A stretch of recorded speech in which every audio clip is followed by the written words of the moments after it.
we went to Quinn's room, and this is what we found. He took every single toy, and if you look at the faces, he organized them all. They're all looking this way. And he built a wall. Then chairs. There's Quinn. No blankets on him. Play him back here.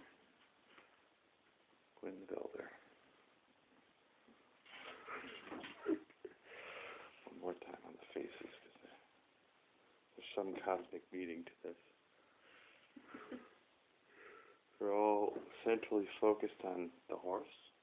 Looks like the horse.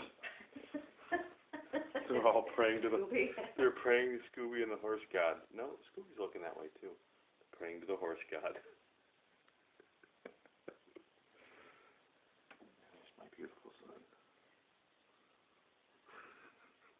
The sleeping genius. The sleeping genius.